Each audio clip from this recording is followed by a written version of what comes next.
salaamaaleykum sëñ bi na ngeen def. sant yàlla ñu ngi sant bu baax sama jëwriñ ñu ngi sant tur bi maa ngi tudd Omar Ngalla Thiaw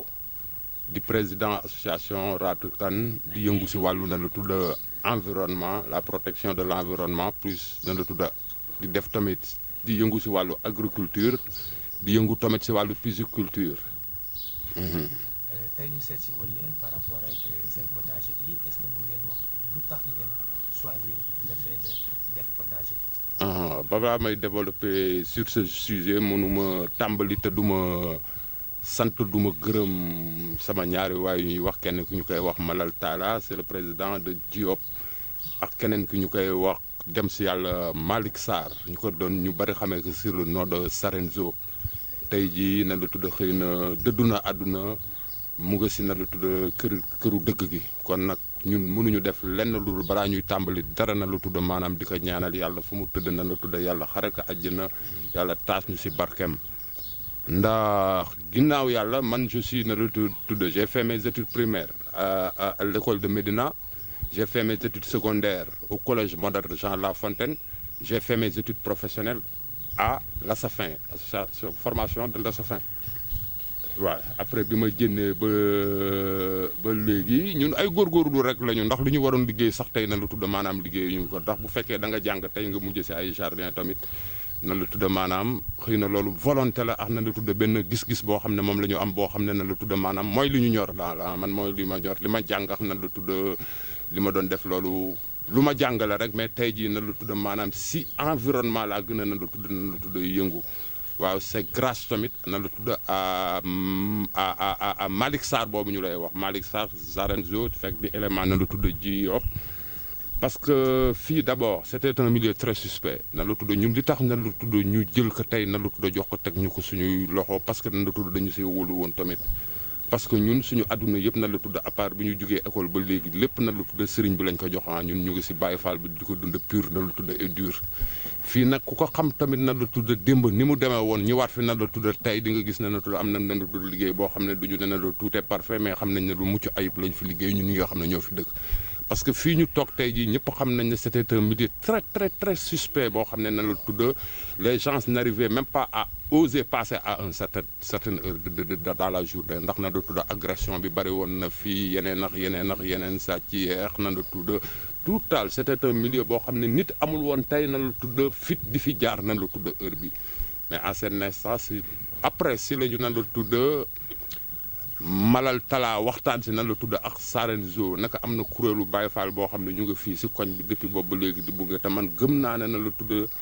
lii tey jii ku ko jox na la tudd ñii dinañ ko téye niñ ko war a téye yàlla def na nag macha allah boobu ba léegi tamit na la tudd bàyyiwuñu lu nekk fekk nañu fii la police est venue na la tudd nous visiter parce qu'il croyait qu'on faisait d'autres choses na la tudd alors que nan la tudd ñun si liggéey la ñu nekk police jaar na fi ay yoon parce que bu ñu gisee tamit lu mel ni gis ay kii il faut ñu gëstul foofu lu ñu fay def parce qu'on avait la possibilité de clôturer bien clôturer def na la tudd ay mur mais dañu bëgg visibilité boo xam ne ku fi romb di sa xel na la tudd dal xam ne fii dara nekku fi lu dul liggéey kese moo fi nekk liggéey kese. ci liggéey boobu dañuy ñëw sax ñu gis ni am na loo xam ne ay produits yoo xam ne dina ko fi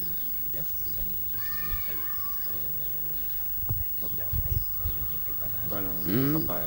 limon. waaw yooyu qui sont tous nee na la tudd ici garab goo fi gis tey na la tudd maanaam mu dem ba tey na la tudd gàncax gi na la tudd ñu koy jariñoo xamal ne fii la juddoo ndax doom ji fii lañ ko saxalee di ko pépinière di ko toppatoo ba tey lii fi am fii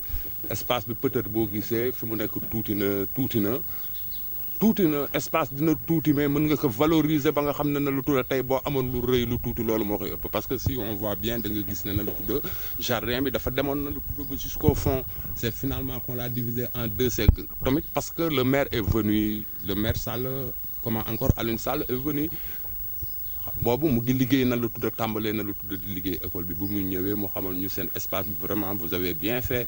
mais tey jii genn wàll gi naa ko soxla parce que voiture gros porteurs yi indi matériel bi fii la ñu war a di gaare mun nañu bon léegi li si des moom da ngeen di xam nañ naa fii maintenance rek moo fi mën a am moo tax depuis un très bout de temps depuis le début des travaux de l'école là on ne fait que maintenir parce que boo gisee na la tudd maintenance rek moo fi am mënoon na gën a développer nii mais tamit na la tudd am na loo xam ne il faut espace pour li nga bëgg a liggéey yëpp nga liggéey ko il faut espace boobu ba léegi tamit ñu ngi xaar na la tudd école bi na la tudd yegg comme le maire nous avait dit que bu ñu liggéeyee école bi ba pare dina jublu na la tudd si jardin bi ñu xool nu ñu ko gën a réfectionner s'il y a des accompagnements à faire na la tudd mu def ko ñun ñu ngi toog di xaar tamit tàyyi wuñu ndax fii tamit maanaam tamit ñu nekk fi nekkin bu xaw a metti tamit ndax fii ñi nga fi gis tey jii ils sont tous responsables yore ay jabar yore ay doom waaw parce que ñun dañuy nekk fii na lu tudd ci jardin bi di toppatoo ba ngoon ñu dem wuti ji ñu jënd jardin bi pour dem wuti ji lu ñu jox suñu njaboot doog a tëdd ci lala di doog a tëdd ci lal daanaka ñi ngi ko doon bàyyi xel ndax bu ñu gisee fii dëgg la xat na xataay boo xam ne ndax maanaam tey yéen a ngi yëg seen bopp ci li ngeen fii liggéey yéen a ci ba est-ce que yéen a ci mën a satisfaire seen i propres besoins. mais c'est ce que je viens de dire on ne peut pas tout satisfaire ndax nee naa la dañuy ndax ñun amuñu lu ñuy gagné amuñu lu ñuy jox weer wala lan la tudd lu ñuy jox journalièrement on l'a pas lu ñuy gagné wala lu ñuy jox journalièrement du ñu ne gisuñu suñu bopp mais nan la tudd comme ni ma la ko waxee fii mën da nga fiy yendu suba ba ngoon tu n'as pas 100 francs da nga fiy yendu suba nga ñëw tu as 300 après demain tu as 2000 peut-être une semaine tu n'as rien mais ça n'empêche pas parce que ndénkaan dafa fort ndénkaan bu ñu la wóoloo ba jox la tamit bu ñu la wóoloo ba dénk la nan la tudd mbir yow xoolatuloo nan la tudd ndax yaa ngi mbëkk mbir wala yaa ngi gaañu parce que yow li ngay fexe mooy la ñu la dénk li nga xam ne ñun moom mooy suñu payoor ñu koy yëg di su kontaan mooy na la tudd par exemple li ñu dénk bopp ba léegi ñu ngi si tel que soit difficulté yu ñu si mën a fekk dangaa dañuy nekk fii ba 18h 19h ñu jénn dugg si dëkk bi dem lijjanti ju li ñu yóbbu suñu kër kon gis suñu bopp bi ñu si war a gis tamit gisuñu ko. mais ci gis boobu noonu est-ce que léeg-léeg da ngeen am ñu fi ñëw def fi ay commande plante ñuy jël oui moom laa la wax c'est pas toujours régulier comme ni nga wax di nga jékki-jékki tey na la tudd am sax xalaat ne toog di jékki-jékki xalaat ne waaye man teemaa tëj na la tudd jardin bi daw ndax suba am lu ma yóbbu kon jékki-jékki kenn dugg soxla benn affaire buy jaay 5000 francs nga jox ko population bi tamit je te dis que du ma la nëbban sinon nga jël sa micro nga dugg si na la si secteur bi xool fii li ñu fiy maye moo ëpp li ñu fiy jaay fii li ñuy jox population bi ñu dëkk dans les alentours parce que tamit tu es journaliste boo ñëwee ne la ñu wax rek xëy na suñu wax mën na am noonu la demee mën na am mais dama ne boo juróon sa micro def benn parcours nga laaj ñi nekk si tool bi nu ñu fi toogee ñoom ils vont t'informer de beaucoup de choses waaw waxuñu gisuñu suñu bopp ndax mag tamit du nekk foo xam ne dara nekku fi mais nañ ko waroon gisee ndax waroon nañu mën a bu ñu xëyee dugg si tool bi mu leer nañu balaa ñuy génn am nañ lu ñu yóbbu suñu kër mais loolu chance lay doon ñun li ñu fi gën a téye mooy li ñu dénk muy alalu askan bi muy nan la tudd foo fekk nan la tudd mbal jëlee ko fa def fa nan la tudd foo xam ne nit ñi mën nañ fa féexlu ñun looloo lañ si am nan la tudd comme fierté vraiment yàlla rek moo tax may wax. d'accord est-ce que tey ñi nga xam ne ñoom ñoo nekk ci JPOP bi gannaaw bi ñu leen dénkee projet bi nga nekk ci encore. là très bien est-ce que ñu ngi leen di apporter ay soutien. parce que nit boo ko dénkee dara di ko. là très bien moo tax man la man je ne peux jamais du ma tudd wax toujours nan la tudd jël la ji op éliminer que toujours nan la tudd parce que man daanaka yaa aucune autorité nan la tudd politique wala une autorité territoriale boo xam ne mu ngi ñëw fii di ma fi fekk wala bu ma amee problème ma dem expliquer toujours s'il y a problème rek damay dem si Malal ne ko Malal jardin ba mu ngi nii sooxe na lii wax di la ñu manqué nañu raakool manqué nañ na la tudd matériel dafay naan ma Omar yow suñu grand nga yow moom xoolal rek loo xam ne na la tudd lu mu laaj rek nga wax man ma jox la moyen nan la tudd nga débloqué parce que boo ñëwee sax tey jii ni nga gisee nan la tudd tool bi dem si inondation la ñuy fin tout juste nan la tudd di doog a jóge nii dañu defaraat diggante démbax tey moo tax sax ñu mën a toog fii ñu toog mais toujours nan la tudd man Malal rek laa am koo xam ne moom laay sollicité te saa yu ma ko sollicité wax dëgg yàlla rek tamit dëgg la bëgg mu ngi siy def li mu mën mu ngi siy def ba mur bi may paree nan la tudd pour def ko fii pour arrêter ndox mi dafa ne ma Omar demal nga xool nga wuti ji nan la tudd maçon ñu xool lu ñuy débloqué ma débloqué nan la tudd jox la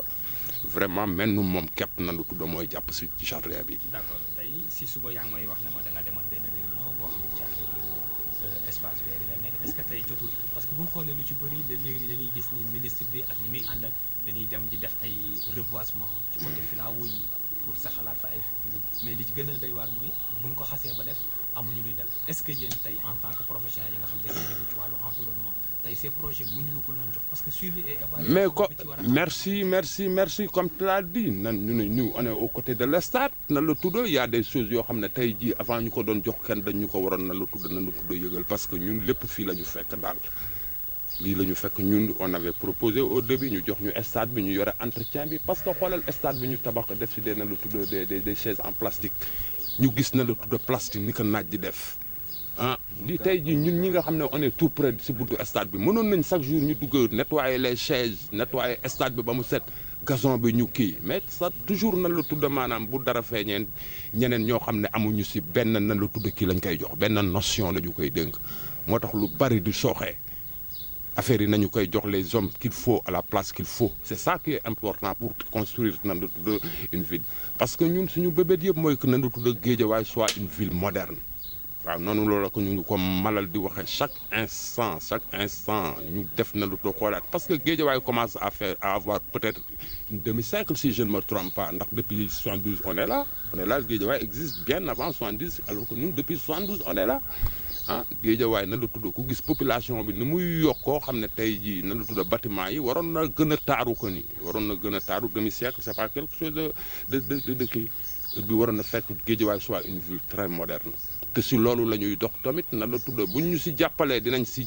bay suñu waar bu ñu si jàppal woon tamit dañu siy continuer dañu siy continuer ndax man ça me ferait très fier ma xëy tey na la tudd peut-être jënd àdduna sama doom na la tudd romb garab toog si féexlu ne kii sama papa moo fi defee man fierté boobu ça me rend fier vraiment. d'accord ndax njariñ garab sax dafa am njariñ ci réew ndax nee na njariñu garab day xëcc taw njariñu garab day joxe ker njariñu garab dafa am lu bëri ndax est-ce que mën nga ñëw dellu si ci li nga xam ne moom moo la jox passion wu nekk ak garab yi nii ak loolu lan la ban complicité moo nekk sa diggante garab yi. bon comme ni ma la ko waxee man j'ai jamais travaillé na la tudd góorgóorlu rek lu dul jàng defuma dara nan la tudd mais après projet bi biñ ma ko dénk ma ko man ak samay mbokk Baye Fall après si la commencé na la tudd garab doon sama dund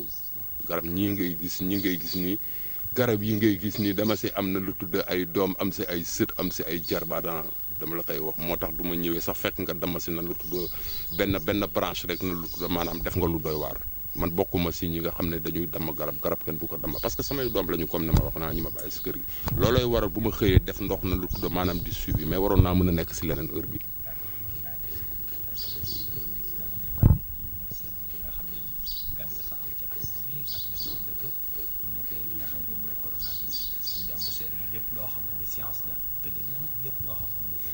yàggul dara ay nit yu yëngu ci wàllu pratique traditionnelle ñu ne nañ dellu ci garab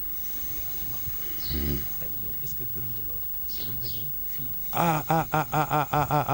c'est très important gaan c'est très important loolu nga wax nan la tudd nañu dem nan la tudd aux sources te àdduna jaxasoo na ba jaxasoo boo xam ne léegi garab tubaab yi ñuy naan xamatuñu pour lan la xamatuñu yan façon la man nan la tudd je fais des infusions si lay faju man parce que dem nañ ba nga xam ne naan garabu tubaab bi sax wóolootuloo ko parce que di ngay dégg lu nekk dañuy diminuer les vies di nga en matière de coronavirus bi tamit coronavirus man man nangu naa ne bel et bien ça n'existe mu ngi exister mais tamit ça ne nous empêche pas de vivre avec la maladie parce que il y a tant d'épidémies gis nga après coronavirus am na leneen lu war a ñëw ah il y a des maladies infectieuses yoo xam ne coronavirus bi gënuñu ko dangereux tuberculose bi mu ngi fi alors que les gens apprennent à vivre avec le virus yeneen feebar mu ngi fi yàlla moo defee noonu jamono dañuy jël na la tudd les mesures barrières teg mais duñu tee dund duñu tee jaamu yàlla duñu tee dem liggéey ndax ñun dañuy liggéey moom bu ñu si dee fekkee sax baax na liggéey moom bu ñu si feebar reyee na la tudd dañu koy sant yàlla wóor na Sëñ Tuubaa. nee naan ko wàcc ci liggéey ca bërëbu liggéey. voilà très bien. bu ñu jógee ci loolu dinañ ñëw tey est-ce que amoo leen ay projets yoo xam ni moom moo gën a yaatu li tey soxla wu leen tey ay espace pour def ci ay liggéey yoo xam ne dinañ leen permettre ngeen créer ay emploi jëm ci parce que lii may gis fii nii lemon yi tool bi nii tey boo leen est-ce que soxla wu leen espace. mais bien sûr nan la tudd maanaam kuy kuy xaw ma nu ko olof mën a waxee kuy wër nan la tudd maanaam tey ji par exemple kër ñu jox la dëkk moom bu boobaa nan la tudd da ngay gën a sant yàlla ñun lu ñu bëgg a liggéey fii nan la tudd lu ñu bëgg a liggéey dañuy tàmbali rek mais lu ñu bëgg a liggéey mënuñu ko liggéey ci espace bi mënuñu ko liggéey ci espace bi tey jii man mi je suis prêt tey jii ku ma ne woon na la tudd nañu dem Casamance ma xalal ay hectares kon dem naa yàgg na am na littoral bi ñuy wax na la tudd ñu ngi koy dagg di jaay nañu ko jox ñun ñu liggéey ko ñu exploité ko nañ ñu ko jox. voilà ci loolu laa doon ñëw sax parce que ministre de l'environnement dafa yor lu nga xam ne moom moo toll ci 40 bon nit ñaa ngi naan 40 000 pieds ñenn ñi ngi naan 40 millions de pieds est-ce que tey jotul parce que ñu ngi doon si waxtaan ci reboisement bi nga xam ne moom lañ war a defaat fii ci littoral bi jëmale ci mbay ko parce que yéen génnewaat filao yi pour mu mën a nekk est-ce que tey yéen soxlawoo leen foofu projet boobu noonu est-ce que jëmale ci tànn loxo. mais du ñu ne kii dañuy naan loolu ñoo ko moom bu ñu ko joxee ñoo ko moom bu ñu ko joxul ñoo ko moom man loolu laay wax parce que man je vois que Sénégal ni ñuy reboiser c'est pas comme ça reboisement day ànd ak suivi mais tu ne peux pas débloquer mais Dembo Ndiaye la ñu reboiser na la tudd dëkk bi wala déet def ay sàkket def ay garab ana ñu tey jëlal sa micro nga wër si dëkk bi wala sa caméra doo gis garab parce que loolu xam nga lu ko waral parce que y a pas de suivi te alors que suivi boobu yomboon na man ci sama lu tudd xalaatu bopp laay wax mais gis personnel laay wax. voilà très bien tey man bu fekkee dama jël na lu tudd maanaam 5 milliards wala 1 milliard wala 100 millions na lu tudd def ko si ay garab reboiser ko na lu tudd dëkk bi damay dem jëndi ji man oto boo xam ne moo leen dina lu tudd nan comment on dire citerne boo xam ne moo leen di arrosé te doo sonn ak ay ndax tey ji garab yi ñuy reboiser na la tudd si mbedd bi ay garab yu ñemeñ mar ndox lañu kon tey ji boo amoon benn citerne am sa équipe boo xam ne boo xëyee da ngay lonk nan la tudd sa raakool rek si citerne bi di daw pas à pas ndànk-ndànk garab boo romb nan la tudd tàllal raakool bi mu may ko ndox même ça ne prend même pas 3 minutes tu progresses tu le fais 2 fois dans la semaine alors que lépp day naat après mais dañuy reboiser na la tudd débloquer ay millions après nan la tudd doo gis garab loolu c'est dangereux loolu c'est grave loolu du liggéey loolu yàq xaalis la loolu yàq xaalis pur gaspillage weesuwul loolu man reboisement yi ma gis ni gëwuma loolu man damay wax rek samay idée bopp la samay opinion bopp la am naa 3 comptables parce que dafa war a am suivi garab gi man d'accorduma si garab nga dugal ko si biir suuf xool ko mu dee man non garab gi bu duggee suuf bi dafa war a dem yoonam waaw ndax bakken la. mais au nom de la fin mooy na la tudd xam nga na la tudd toujours na la tudd liggéey moom mooy moo koy def te comme ni ma la wax à Malal Sala tout seul il ne peut pas tout faire nos autorités politiques nañ ñuy jege nañ ñuy jàppale Malal kese na la tudd mënul def lépp wala man ngaala wala man ak sama na la tudd équipe te amuñu moyen ñu koy def ñu ngi leen di lancer appel bu ñu gisee na la tudd jeunesse bi di def ndax lii des jardins na la tudd public na la tudd si dëkk bi loolu ñoom seen kii la waroon doon loolu nekkul woon sax na la tudd yooyu seen ay idée la war a doon ñun ñu doogu kii kon ñoom nañu ñuy approché bu ñu approché ñu xool li ñu manquement yu ndaw waxuñu mën nañ ñu defal lépp mais le minimum ñu koy defal le minimum vraiment na la tudd ñu koy defal ñu ngi leen si interpellé nekkuñu ñun di dingat kenn wala ñuy na la tudd wax kenn nag si doolu inondation mooy li ma la wax man j'aurais préféré que tu viens avant-hier nga fekk na la tudd li fi xaw lii ñun boobu ba léegi on n'a pas travaillé boo gisee xam ne suuf si day dooga na la tudd wow nee naa la avant-hier mënuñu woon tijji bunt bi pour pénétrer parce que inondation yow yaa ngi nii gis samay kees ñu nga nii dajjeeku yaa ngi nii gis naana yeex yi fi nekkoon yëpp naka saay te ñu nga nii après kan moo koy kii après ñun ñooy wuti juwaat ñooy chercher juwaat les moyens toujours ñooy chercher juwaat ñooy interpeller Malal Talla mais il faut que ça arrête